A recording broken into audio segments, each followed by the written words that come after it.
It was a quiet morning in Euclid, Ohio, a suburb of Cleveland. 2 police officers and a bailiff were sent out to execute an eviction. Mr. McGraw, it's the Euclid Police. You need to open up now. Give me 5 minutes. No, you need to open now. What they ran into would lock them into a deadly firefight and an afternoon-long siege. Mr. McGraw! Shots fired! Shots fired! Officer Lindsay is stuck in the house. Okay, copy.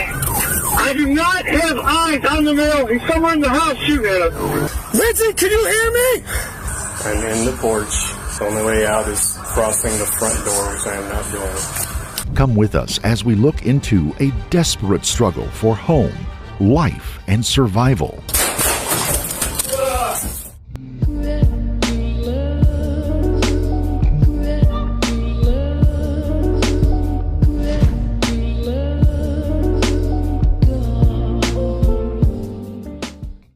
It was about 2 p.m. on Thursday, November the 9th, 2023, when 2 officers of the Euclid Police Department joined a bailiff from the municipal court. The court-ordered eviction would require the resident, 52-year-old Chad Burnell McGraw, to immediately evacuate the premises for non-payment of rent. McGraw, who once had been part owner of a local restaurant and spent more than a decade as a car salesman for nearby high-end car lots, had no intention of leaving the place he called home. Okay, so please open the door.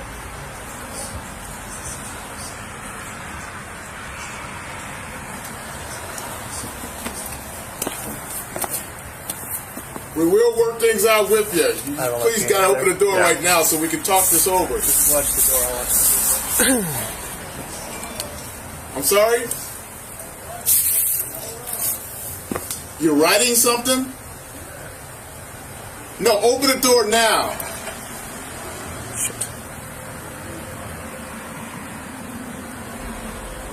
We will work something out with you, sir. If you please just open the door now. I'll allow you to write whatever you need to write. Just open the door now. And do you have a dog with you? You do have a dog? Is the dog locked up or leashed right now? You put it in the basement, so the basement door is locked, right? I'm just looking for the safety of the officers, that's all, and our movers. Let's pause for a moment and take a quick look at who Chad McGraw was up until this day. He moved to the Cleveland area 3 decades before and had been a regular good guy in the community. He was the father of 5 children and took pride in being an involved single dad, even with all the trials and tribulations that could bring. He also had 3 grandchildren. He'd been a businessman as part owner of Red Hot's Cabana, a local hot dog-themed restaurant, and his outgoing nature made him numerous fans. It's hard to make it in the restaurant business, and Chad eventually found work selling cars for local car dealerships. His outgoing nature, deep voice, and ability to make connections served him well in this business, and he made a good name for himself. He would also celebrate deliveries of new cars to his customers, often putting a quick video up on YouTube showing off their purchases.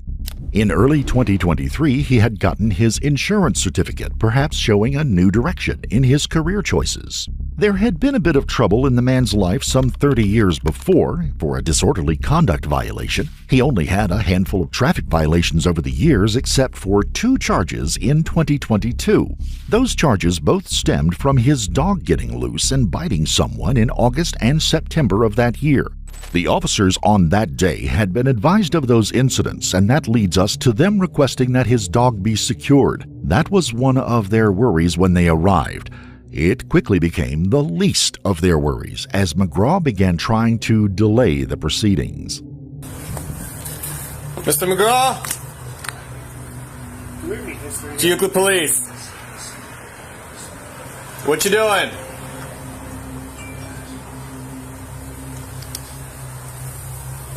Mr. McGraw, I need you to open the door, okay? Just talk to me. Mr. McGraw. Can you come to the door and talk? He's talking. Alright, just open the door for me, okay? It's time to force the issue, and the locksmith is called up to begin his work.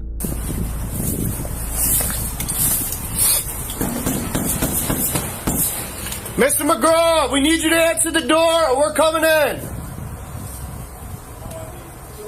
No more minutes. Mr. McGraw, we're coming in if you do not open this door. Do you understand me? No. We're not holding on anymore. You need to open the door, please. We got a lot of smoke. Come to the door now. What do you say? What was that? I need you to come to the door and talk to me.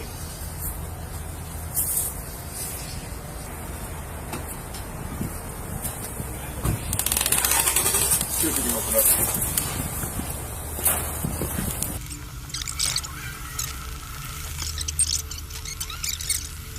How long has it been since he's been around? I don't know. Okay.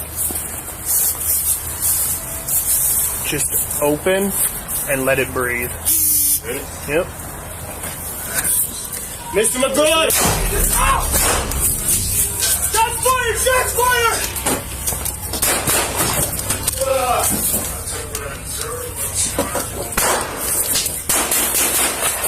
Shots fired! Shots fired! And then, all hell breaks loose. The firefight erupts in full as rounds go back and forth from inside the house and from the officer who made it away. The bailiff has fled the scene and the locksmith has sought cover behind a tree in the neighbor's yard. Lindsay, get the fuck out of there!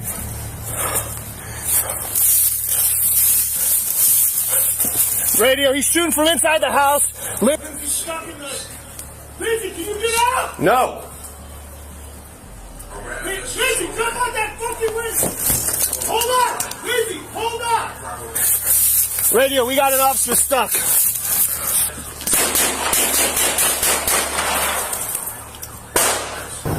43, repeat your traffic.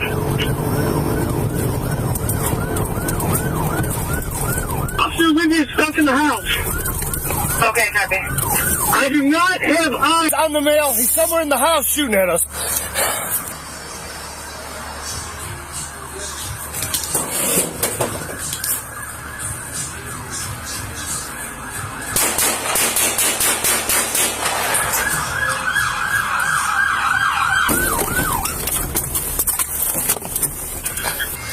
Lindsay, can you hear me?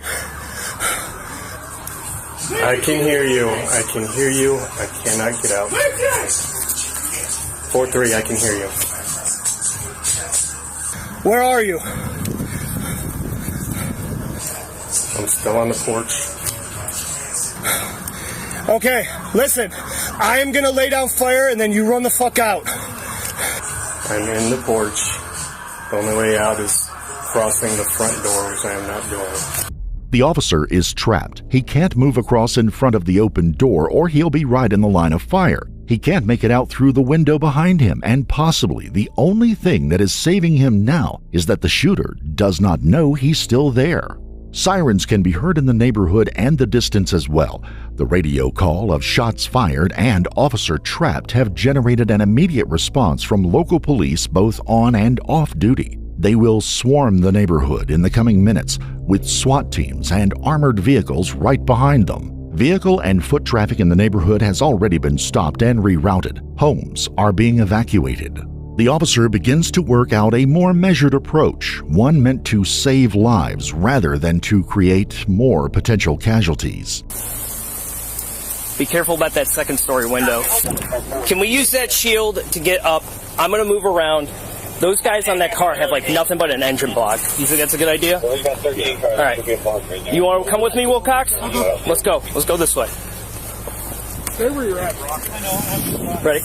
Go. Shield up, look up. Cover. All right. We're going to go up. Lindsay right there. Yeah, we're going to move up to the vehicle to at least get him out. All right? You on me? Finally, with the resources in position, the officers make the move to rescue their fellow officer. It has been quiet in the house for the last few minutes, and the officer still on the porch has been still and quiet, his gun trained solely on the door, his pulse pounding, waiting 6 solid minutes wondering if he is going to get out of there or if someone will come through the door and open fire at him. What's up? Around the Titan, up to the tree, up to the to the left. Lindsay, we're moving up too.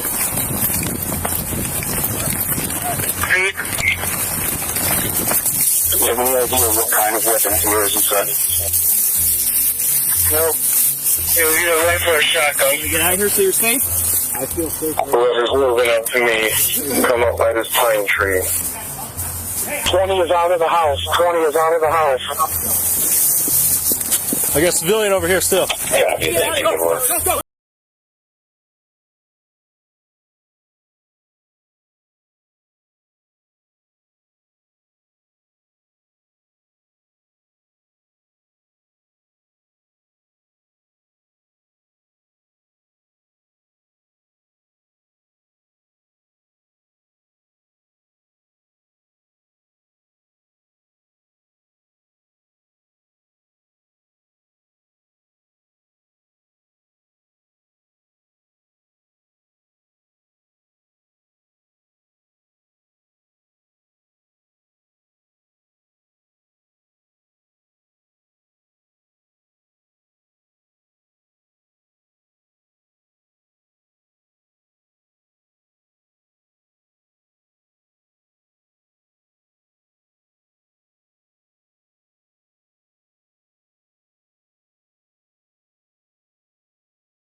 Word that somehow, in the midst of everything, no one has yet evacuated the next-door neighbor or her children from the house. The policeman who initiated the rescue of his fellow officers springs back into action, hefting the anti-ballistic shield. Take the strongest asset, I'll go do it. What are you doing? Evacuating the house to the south. 191. 18's moving to evacuate 191.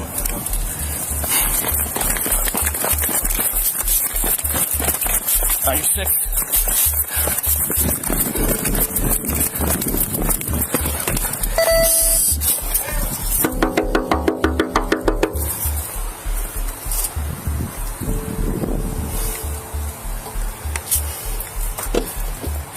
Hello. The person next to us just shot at us a bunch. Oh my god, okay. We'd like to get you out of the house. Do you mind coming over here, getting into your car and getting ready to go? Yeah. Okay. Can Take a few minutes. Thank you. Yep. Okay, thanks. Somehow, the urgency of the moment doesn't seem to get the woman and her children moving.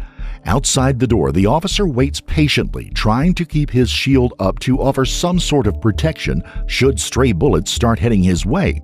He knows that the walls of the house would provide little protection for the family if McGraw opened fire with a rifle, and potentially little protection, even from pistol rounds, depending on where they hit. Inside, the woman is still trying to corral her toddler and grab her baby. Her priorities, without a doubt, greatly influenced by her responsibilities as a mom, but they might be outweighed by the danger of the moment. I would just hold off because he was just shooting at us. Literally? Okay. Like, we had to rescue our guy out of his house. Okay. So, whatever you gotta do, keep that baby warm. Okay. Is this your truck? Yeah, it's my truck. Just maybe for an hour, okay? Okay. All right.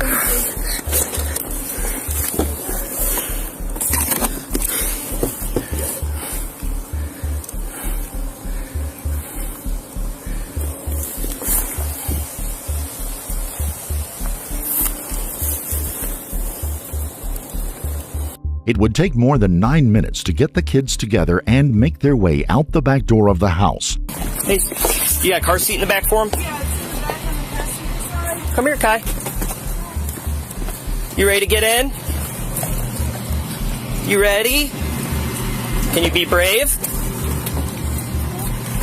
Oh, can you be brave? Come on, baby, get in there. Let's be brave together. Whee!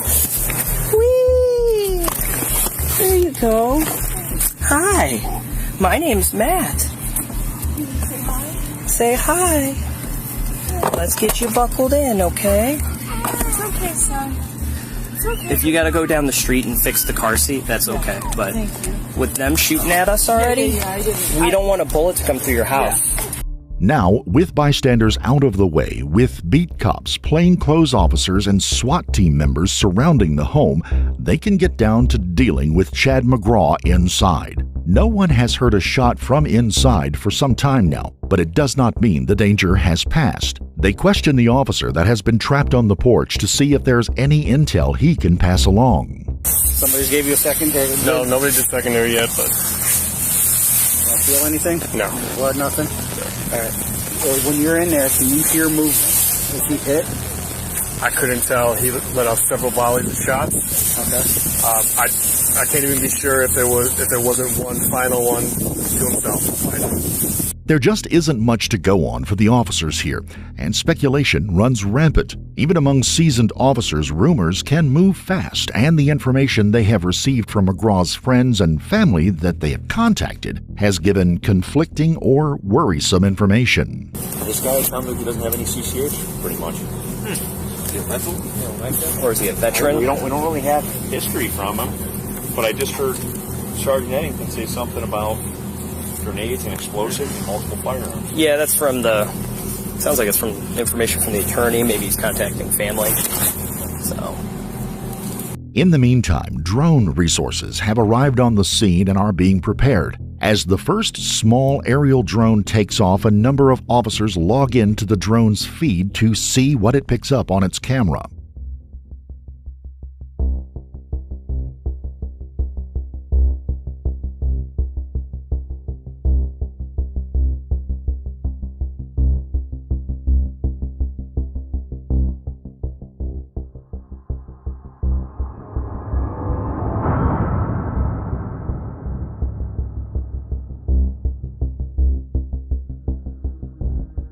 Chad McGraw lies on the kitchen floor, surrounded by a pool of blood. There are subtle movements, and he is still alive. He appears severely, perhaps mortally wounded, but the officers can't take a chance. They will have to approach the situation as if he were lying in wait to open fire again. But they will also have to enter the home. The police would eventually decide to enter the home stacked behind a shield before throwing a flashbang grenade into the kitchen. If McGraw is lying in wait, they figured the grenade would force him to move and disorient him enough for the team to move on him. He did not react.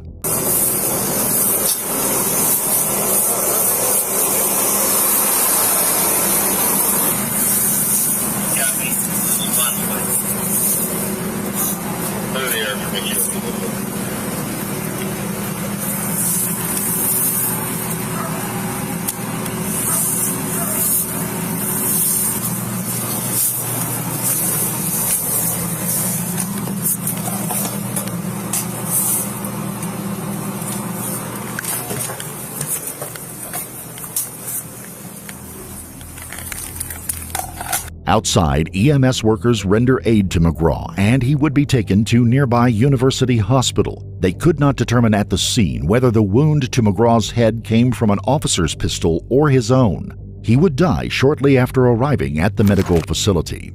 It was a hard day, the last one of Chad McGraw's life. He may have been prepared for it to be so, even though none of the other people in his life had any idea. The moment of eviction, a trying moment in anyone's life, seems not to have been enough to change the man. We have to assume that this had been building and coming for a while. No one outside of his life can really say what changed him, what led to that fatal moment. He was a man of depth before this moment, and as police were standing on his porch, you can hear something playing on the stereo speakers inside the home. It was a poem apparently written by him and posted to YouTube sometime before.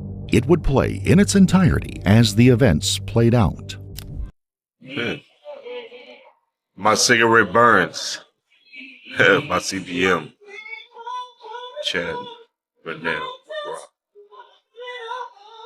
July 2011. As my cigarette burns. Title. In pain I reign, my soul burns for no one. I cry with my eyes open, I see him asleep. But yet I feel a wrath as the thunder crashes. My cigarette burns and leaves no ashes. Is it okay for a man to cry, or would you rather see him die? I give what I take, but I give for real. I took what I deserved, but the scars won't heal. But who's listening to a man in pain? I cry with my eyes open, I see him asleep. As the thunder crashes, my cigarette burns and leaves no ashes. Now I'm drifting and drifting like a ship out on the sea.